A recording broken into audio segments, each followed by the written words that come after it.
कल क्लियर कहा है कि आपकी एफआईआर है ही नहीं, हो ही नहीं सकती। उनके कहने का मतलब यही था कि जब तक वो मुझे नंगा ना कर देता तब तक ज्यादती नहीं है। गेस्ट हाउस में बुलाकर इसको हरेस करते हैं। तो उसने कहा कि जी मैं आपका ना बिल सही करवा देता हूँ कि मुझे आके मिले। वो कहता है नहीं नहीं आज ही मिलना है। बाइक पे बिठा के तो रेस्ट हाउस की तरफ वो अंदर गली जाती है गुलबर्ग की तरफ। मुझे जब वो अंदर लेके गया तो लड़के ने ना बाहर से फौरन दरवाजा गेट बंद कर दिया बड़ा। वो कहता नहीं नहीं आप रुक तो जाओ, सब्र तो करो। उसने मेरा ना हाथ पकड़ने की कोशिश की है। उतनी देर में रेस्ट हाउस वालों ने 3-4 औरतें ना बाइक पे कुछ गाड़ियों पे उन्होंने निकाल दी। मोहम्मद भुट्टा मुझे कहता है कि मैं ना आपको एक भाई के होने के नाते जो है ना मशवरा है कि आप इससे पीछे हट जाओ। जैसे उसने ऐसे इशारा करके बोला है, या फिर बंदा खर्चा देगा कि आप मुझे कोई टॉर्चर मेंटली कर रहा है तो उसकी कोई वैल्यू नहीं है। आपको मीटर भी चेंज करवा के दे देते हैं और आपके घर का रेंट भी हम 1 महीने का दे देते हैं। आप जाने दो, मामले को छोड़ दो, आप एफआईआर ना करवाओ। अस्सलाम वालेकुम जी, डेली धरती के साथ मैं आपका मेजबान फाद हसन। नाजरीन, मेरे साथ एक खातून मौजूद है जिसके घर का बिल 16,912 रुपए आया है। ये अकेली यहाँ पे रहती है, छोटा सा कमरा है नाजरीन इसका। यहाँ पर तकरीबन एक छोटा सा कूलर है बस, और इसके घर ना कोई पंखा है, ना कोई इसके घर कोई एलईडी लगी है, ना एलसीडी लगी है, कोई भी इसके घर नाजरीन इलेक्ट्रिक कोई भी चीज़ नहीं है। ये जब वार्डा के दफ्तर जाती है, वहाँ जाकर अपनी रुदात सुनाती है, अपने हालात बताती है, तो वो इस चीज़ का फ़ायदा उठाकर इसको गेस्ट हाउस में बुलाकर इसको हरेस करते हैं और रातों को नाजरीन इसको वीडियो कॉल करते हैं और कहते हैं कि जी हम आपके मसले को हल कर देंगे। नाजरीन, बाकी की रुदात इसी की ज़ुबानी जानते हैं कि आखिर ये मामला क्या हुआ। अस्सलाम वालेकुम। वालेकुम अस्सलाम। क्या नाम है आपका? शाजिया खान। शाजिया, मुझे ये बताइएगा कि आपका जो बिल आया है 16,912, ये हर माह ज्यादा आता है कि इस महीने ही आपको ज्यादा बिल आया है? नहीं, ये पिछले 3 महीने से शुरू हुआ है। उससे पहले हमें 6,000-7,000 बिल मैक्सिमम इतना आता था। अच्छा। इससे ज्यादा नहीं आता था। अच्छा, आपका इस्तेमाल किया है एक छोटे से कमरे में? बस ये कूलर चलाती हूँ मैं, इसके अलावा और कोई नहीं। या एक ये एलईडी बल्ब है। बेहतर हो गया। शाजिया, ये बताइएगा कि क्या मामला हुआ था 3 महीने पहले, कैसे ये कहानी शुरू हुई? देखिए, 3 महीने पहले हमें बिल आया था तकरीबन 13-14 हज़ार रुपये, 13-13.5 रुपये बिल आया था। मेरे एक जानने वाले थे, वो भी न्यूज़ में होते हैं, एक्सप्रेस न्यूज़ में, अली। अच्छा। अली नाम का वो क्राइम रिपोर्टर है। तो मैंने उससे बात की, मेरा जानने वाला था, जाहिर सी बात है मीडिया से रिलेशन है मेरा, तो जानने वाले भी काफ़ी हैं मीडिया में लोग। तो मैंने उससे जिक्र किया कि भाई मेरा बिल इतना आ गया है। तो उसने कहा कि तुम रुको, मैं तुम्हें ना एक बंदे से कांटेक्ट करवाता हूँ, वो तुम्हारे बिल का मसला सॉल्व करवा देगा। मैंने कहा चलो अच्छा। उसने एक जुल्कर नैन नामी बंदे के साथ ना मेरा तारुफ करवाया, मोबाइल पे ही बात हुई। तो उसने कहा कि जी मैं आपका ना बिल सही करवा देता हूँ, तो आप मेरे यानी कि मुझे आके मिले। मैं 3 महीने पहले इसे कलमा चौक जाके मिली थी, लेकिन हम बाहर ही खड़े रहे थे। इसने मेरा बिल पकड़ा था और एक शहजाद नामी बंदे को कैंची पे आके पकड़ा दिया था कि यार ये ना मैडम का बिल है, तो ये आप ना एक्सटेंड करवा दें, डेट भी एक्सटेंड करवा दें और बिल भी हाफ करवा दें। उन्होंने 2 दिन लगाए। मैंने जो उनको कॉलें की, जो मुझे डर था कि अगर बिल लेट हो गया तो वो लेट फीस पड़ेगी। अब वाकया ये हुआ कि उसने मुझे 2 दिन बाद बिल में एक्सटेंशन करवा के दे दी, जो कि 13,000 से उसने मुझे करवा के दी कि ये 6,000 रुपये आपको पे करना पड़ेगा, 8,000 आप पे नहीं करेंगे। ठीक है। दूसरे महीने क्या हुआ, दूसरे महीने मुझे वो 8,000 लग के आ गया और उसके साथ कुछ एक्स्ट्रा पैसे भी 2,000 रुपये एक्स्ट्रा लग के आ गए। 16,000 मेरा पिछले महीने का बिल था, तो उसके साथ मुझे 2,000 एक्स्ट्रा लग के, तो वो 10,000 मुझे ज़्यादा बिल आ गया। अब मैंने उस जो शहजाद नामी बंदा था उसको कॉल की कि भाई ये तो ज़्यादा आ गया है। अब वो मुझे क्या करता है, मैं अपने ऑफिस में होती हूँ, मैं काम करती हूँ, ऑफिस में होती हूँ, तो वो मुझे वीडियो कॉल कर रहा है। मैडम मुझे पता है आप परेशान हो, तो मैं आपका बिल करवा देता हूँ। मैंने उसे डांटा, मैंने कहा कि शहजाद मुझे वीडियो कॉल करना पसंद नहीं है और प्लीज़ नेक्स्ट मुझे वीडियो कॉल ना आए। मैंने उसे डांट के कॉल बंद करे। मैंने कहा मैं बिल पे कर दूंगी। मैंने जुल्करनैन से उस पहले बंदे से रब्ता करने की कोशिश की, इसने मेरी कॉल नहीं पिक की। मैंने व्हाट्सएप पे भी उसको बिल की तस्वीरें भी भेजी, तो उसने मुझे कोई रिस्पॉन्स नहीं किया। अब इस महीने जो है वो एरियर्स लग के हमें 16,912 रुपये फिर से बिल आ गया। मैं कहती हूँ कि सारे तो मैंने पे किए हैं, फिर मुझे किस बात के एरियर्स लग के आ रहे हैं साथ।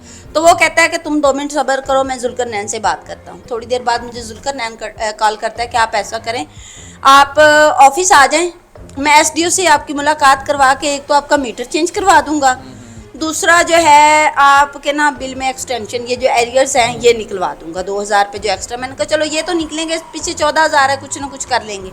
अब मुझे होगी लेट, मैंने कहा कि क्यों ना हम कल मिल लें। उसने, इसकी मेरे पास वॉइस रिकॉर्डिंग भी मौजूद है। वो कहता है नहीं नहीं आज ही मिलना है, एसडीओ को मैं लेके आपका वेट कर रहा हूँ, आप मुझसे आज ही मिले, मैं आपसे आपका आज ही बिल का मैटर सेट करवाता हूँ, कल आप अपना बिल पे कर दीजिएगा। मैंने कहा चलो ठीक है। ये 7 साढ़े 7 का टाइम है।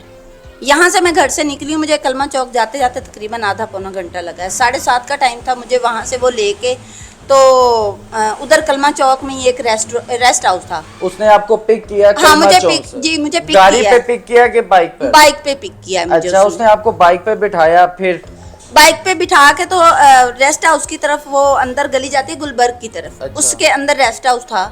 तो गेट पहले खुला हुआ था और मुझे जब वो अंदर लेके गया तो लड़के ने ना बाहर से फौरन दरवाजा गेट बंद कर दिया बड़ा। या मैंने देखा पिछली तरफ रेस्ट हाउस के बिल्कुल अंधेरा था, लॉबी में कुछ लोग बैठे हुए थे रिसेप्शन के पास।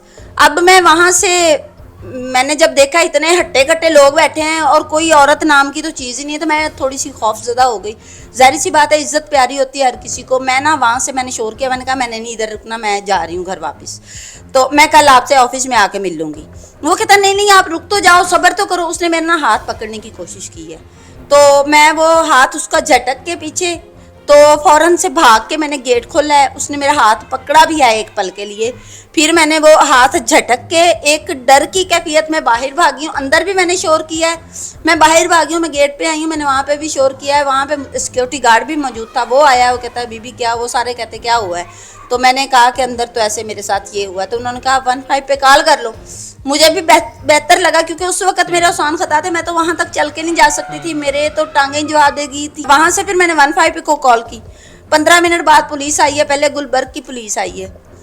उतनी देर में रेस्ट हाउस वालों ने 3-4 औरतें ना बाइक पे कुछ गाड़ियों पे उन्होंने निकाल दी हैं। मेरे शोर मचाने के बाद उनको पता चल गया कि अब तो ये 15 की कॉल हो गई है, तो अब तो इधर रेड पड़ेगा, अब तो प्रॉब्लम होगी हमारे लिए। बाकी वो 2 बंदे रेस्ट हाउस के, पता नहीं वो मैनेजर था ऑनर था, आई डोंट नो, वो आके बाहर हमारे पास ही, मेरे पास ही खड़े हो गए हैं और मुझे कहते हैं बीबी आप उसके ऑफिस चले जाओ, उसका ऑफिस इधर करीब ही है, आप उधर चले जाओ, इधर क्यों खड़े हो। मैंने कहा वकुआ यहाँ का है। उसको ये मालूम था कि इसका ऑफिस पास में है, इसका मतलब वो अक्सर वहां पर आता जाता है। हाँ मेरे ख्याल में तो यही है, तो वो जानते थे। बाद में पुलिस आई, गुलबर्ग पुलिस आई है, सब इंस्पेक्टर हैं गफूर साहब, वो आए हैं। तो उन्होंने आके पूछा है जी हाँ जी क्या मामला है। मैंने जब बात बताई, उन्होंने रेस्ट हाउस वालों से पूछा है कि हाँ जी क्या मामला। उन्होंने कहा हाँ जी वो वापडा का मुलाजिम है, उन्होंने ये माना है रेस्ट हाउस वालों ने, और उसका इधर आना जाना होता है।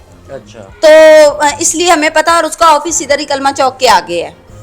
मैंने उसका ऑफिस नहीं देखा, लेकिन उन्होंने ये माना है कि उसका ऑफिस इधर ही है, तो वो जानते हैं उसको, बहुत अच्छे से जानते हैं, ये तो नहीं कि वो नहीं जानते। अब उसके बाद उधर वो थाना नसीराबाद की हदूद में आता था। थाना नसीराबाद की हदूद में जब आता है तो वहाँ पे एसएचओ भी मौके पे पहुँचता है। 15 की कॉल के बाद एसएचओ भी पहुँचता है और सब इंस्पेक्टर अमजद खान भी पहुँचता है। अमजद खान जब वहाँ पे पहुँचता है, मेरी हालत वो सब देखते हैं, मुझे पानी वगैरह पिलाते हैं, मेरा कुछ मुझे होश आते हैं, वो मेरे सर पे हाथ रखते हैं। तो मुझे लगता है कि कहीं ना कहीं ये हमारे मुहाफिज हैं, और मुझे यकीन हो चला था कि वाकया ही हमारे मुहाफिज हैं। लोग ऐसे शायद झूठ बोलते होंगे, मेरे साथ तो ये फर्स्ट टाइम इंसिडेंट हुआ है, तो मुझे पता नहीं था कि लोग ऐसे भी होते हैं। अब मुझे वो थाने ले गए हैं, मैंने वहाँ पे अपने वकील को कॉल कर दी साथ ही। जाहिर सी बात है मुझे तो होश ही नहीं था कि क्या लिखूँ क्या ना लिखूँ क्या।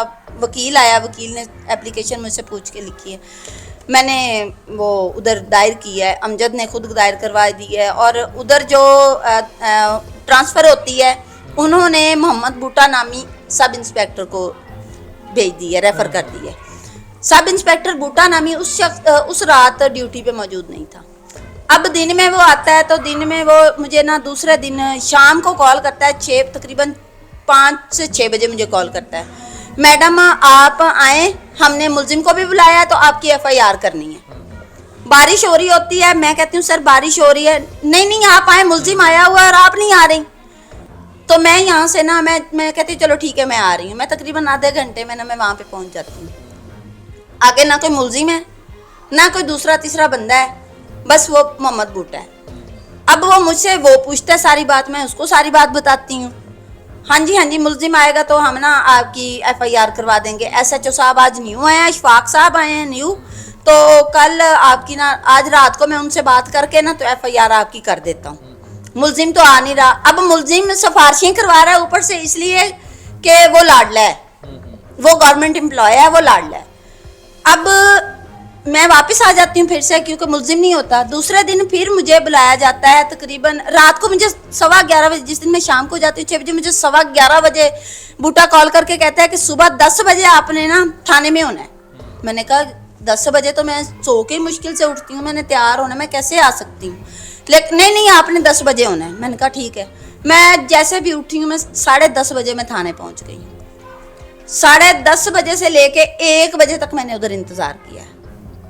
मुझे उधर इंतज़ार के दौरान मैंने मोहम्मद बूटा की एक वीडियो भी बनाई है, जिसमें उसकी इको थोड़ी सी सही करवाने वाली है। वो सही आवाज़ क्लियर मुझे तो सुनने को आ जाएगी, लेकिन नाजरीन को अगर मोबाइल पे सुनवाएंगे तो ऐसे समझ नहीं आएगी। मोहम्मद बूटा मुझे कहता है कि मैं ना आपको एक भाई के होने के नाते जो है ना मशवरा है कि आप इस केस से पीछे हट जाओ, आपके केस में कुछ नहीं है। अच्छा, आपके केस में कुछ नहीं है। और फिर मुझे कहता है कि हमें एक मुलजिम को यहाँ से थाने से लेके तो अदालत जाने तक 5,000 रुपये का खर्चा आता है, तो या फिर बंदा खर्चा देगा, मुझे ऐसे उसने ऐसे इशारा करके बोला है, या फिर बंदा खर्चा देगा या फिर हम उसे जेल भेज देंगे। इसका मतलब क्या था कि वो मुझसे पैसे मांग रहा था। मैं पैसे उसे कहाँ से दूं, जबकि मैं बिल के लिए रो रही हूँ। मुझे मोहम्मद बूटा खुद ये अपने अल्फाजों के साथ तशरीह करके बता रहा है कि जो गवर्नमेंट मुलाजिम होता है, मुलजिम वो जब हो जाता है ना तो वो कानून का चहीता होता है। उल्टा मुझे ये बताया जा रहा है कि जब मुलजिम हो जाता है, वो मुजरिम हो जाता है, तो वो गवर्नमेंट का चहीता हो जाता है। अच्छा शाजिया, ये बताइएगा कि आपकी FIR हो गई या अभी भी आपको टाल मटोल किया जा रहा है? नहीं, मेरी FIR हुई नहीं है। मेरी FIR अच्छा। उन्होंने मुझे कल क्लियर कहा है कि आपकी FIR है ही नहीं, हो ही नहीं सकती, केस ही नहीं बनता। अच्छा, हाँ जी, आप तो हैरस आपको किया ही नहीं उसने। नहीं, आप झूठ बोल रहे हैं। हरेसमेंट जनाब आला से मैं पूछना चाहूँगा, ये जो भी बूटा साहब हैं, सब इंस्पेक्टर है, इंस्पेक्टर साहब हैं, हमारे मुहाफिज है, हमारे लिए एहतराम की जगह है। जनाब आला मुझे ये बताइएगा फिर हरेसमेंट होती क्या है? हरेसमेंट जब तक एक खातून के साथ आप टोटल ज्यादती ना करवा दे तब तक आप लोगों ने उसके पीछे नहीं जाना। उनके कहने का मतलब यही था कि जब तक वो मुझे नंगा ना कर देता, जब तक वो मेरे कपड़े ना उतरवा देता, तब तक ज्यादती नहीं है। ऐसे वो किसी को पकड़ के जबरदस्ती करे, वो ज्यादती नहीं है किसी के साथ। नहीं, बिल के नाम पर ना जाने कितनी खवातीन हमारे घरों की परेशान हाल होती है। नाजरीन, बिल एक्सटेंड करवाना, बिल में कमी करवाना, नाजरीन हर बंदा अफोर्ड नहीं कर सकता। और बिल जितने आजकल के दौर में आ रहे हैं नाजरीन, महंगाई उरूज पर पहुंच चुकी है। अगर कोई बेबस औरत किसी के पास चली जाती है तो उसको बेचारी बेआसरा समझकर उसके साथ जो हरकत की जाती है नाजरीन, अब मुझे ये इसमें एक पॉइंट नज़र आता है और आपके सामने मैं एक पॉइंट रखना चाहूँगा कि अगर आपको अपने DPO साहब या SPO साहब या जिसके साथ भी मुलाकात करवानी है तो आप उसके दफ्तर बुलवाएं, ठीक है ना। आप अपने वार्डा के दफ्तर बुलवाएं, वहाँ पर एक प्रोफेशनलिज्म का मुजाहिरा करें। जी, आप सरकारी मुलाजिम हैं, हम लोगों के खुदमत गुजार हैं, हम लोगों के मुहाफिज हैं। पुलिस के साथ साथ मैं बात करूं वार्डा वालों को, आप किसी गेस्ट हाउस में ले जाकर कौन सा ऐसा बिल है जो सिर्फ एक गेस्ट हाउस में कमरे में जाकर आप लोग उसको अटेंड कर सकते हैं? आगे क्या मामला हुआ? बस यही, पुलिस वालों ने मेरी कल FIR करने से इनकार कर दिया मुझे। लेकिन मैं ये कहूँगी कि मैं तो चलो बोल सकती हूँ, मैं मीडिया पे भी आ गई हूँ। हमारे घरों की कई खवातीन ऐसी हैं जो नहीं बोल सकती हैं, और मेरी हुक्काम बाला से ये ज़रा सवाल है, ये सवालिया निशान है कि मैं मजबूर, क्या मुझे कपड़े उतार के नंगा करके खड़ा कर दिया जाए तब मैं हैरिस होंगी? क्या मेरी ऐसे कोई सेल्फ रिस्पेक्ट नहीं है? क्या मुझे कोई टॉर्चर मेंटली कर रहा है तो उसकी कोई वैल्यू नहीं है? मुझे सिर्फ इस बात का जवाब चाहिए। मैंने 200 का बैलेंस करवाया है और IG की हेल्पलाइन पे कॉल करती रही हूँ, कॉल नहीं गई। मैं पूछना ये चाहती हूँ कि अगर हमारे IG साहब तक पहुँची, हमारी उनकी हेल्पलाइन तक पहुँची हमारी इजी नहीं है, तो आम अपनी शिकायत फिर किसके सामने पेश करें? बेहतर हो गया। शाजिया मुझे ये बताइएगा, ये जो बिल है अब इसका क्या करना है आपने? अब ये एक्सटेंड करवाना चाहती हैं या फिर पे करेंगी या फिर क्या मामला? तो मैंने पे कर दी है वो बिल। जब मेरे साथ उधर सारा कुछ हुआ है तो मैंने कहा कि बिल तो पे कर दें, कि कहीं ऐसा ना हो कि फिर से एरियर्स लग के साथ आ जाए, कम से कम ये तो पे कर दूं मैं। बेहतर हो गया। नाज़रीन, शाजिया खान साहिबा हमारे साथ मौजूद थी। ये एक शाजिया है, ना जाने कितनी ऐसी शाजिया नाज़रीन लोगों के भीड़ चढ़ जाती है। ये हम एक और मजे की बात बताऊं कि मुझ पे इल्जाम लगा है। मुझे वो कहता है कि जी ये हमसे, वो मुझे उल्टा मुझे कॉल पे करवा के कह रहे हैं कि जब एफआईआर नहीं हुई थी मुझे अली से कॉल करवा के कह रहे हैं कि आप ऐसा करो, आपके घर का बिल भी दे देते हैं, आपको मीटर भी चेंज करवा के दे देते हैं और आपके घर का रेंट भी हम 1 महीने का दे देते हैं, आप जाने दो, मामले को छोड़ दो, आप एफआईआर ना करवाओ। मैं पहले तो तकरीबन वो 4 से 5 मिनट की हमारी कॉल थी अली के साथ, जो एक्सप्रेस न्यूज़ में होता है, उसके साथ मेरी 4 से 5 मिनट की कॉल थी। और उसके बाद जब वो नहीं मान रहा, वो अपनी तरफ से मुझे अपने ताल्लुक का वास्ता दे के कह रहा है कि यार तुम मेरी इज्जत करो, मेरी तुम अच्छी दोस्त हो, हमारा 1 साल से ताल्लुक है, तो आप इस लिहाज से जाने दो। अब फिर मैं उसे टाइम एक्सपेंड करने के लिए उसे कह देती हूँ कि हाँ ठीक है, मैंने 5-10 लाख दे दो तो मैं छड़ देंगी। हालांकि मेरा ये इंटेंशन ही नहीं थी। मैं चाहती थी कि एफआईआर हो जाएगी 2 दिन में। ना ये 2 दिन में ये इतने का अरेंज कर पाएंगे, ना ये मेरी एफआईआर रुकवा पाएंगे। मेरा कहने का मकसद ये था, लेकिन उन्होंने उसकी वीडियो बनाई अली की, इस आवाज़ के साथ, मेरी वॉइस के साथ उन्होंने वीडियो बनाई और वीडियो का एडिट करके वो हिस्सा सिर्फ निकाला। 4 से 5 मिनट की वीडियो में से सिर्फ वो हिस्सा निकाला जिसमें सिर्फ मैं ये कह रही हूँ कि हाँ मैंने 4-5 लाख तो 10 लाख दे दो तो मैं छड़ देंगी। हालांकि मुझे भी पता है कि इस चीज़ का वो मुझे कौन 5-10 लाख रुपया देगा। मैं तो सिर्फ टाइम स्पेंड करने के लिए कि मेरी एफआईआर उधर से हो जाएगी, तब ये क्या कर पाएंगे, मैं इसलिए कह रही थी। लेकिन उन्होंने मुझ पर इल्ज़ाम लगाया कि ये जी हमसे पैसे मांग रही हैं। बेहतर हो गया। नाज़रीन, बड़ी अफसोस के साथ कहना पड़ रहा है कि हमारे इदारे, हमारे मुहाफिज ये हरकत करेंगे तो हम कहाँ पर जाएंगे, किसको अपने मसले मसाइल बताएंगे, किसको अपना मुहाफिज समझेंगे, किसको अपना हमदर्द समझेंगे। आईजी पंजाब से मेरी रिक्वेस्ट है कि खुदारा इस केस पे ज़रा गौर फरमाइएगा। नाज़रीन, इसी के साथ अपनी राय का भी इज़हार कीजिएगा और अपने मेज़बान को इजाज़त दें। अल्लाह हाफिज़।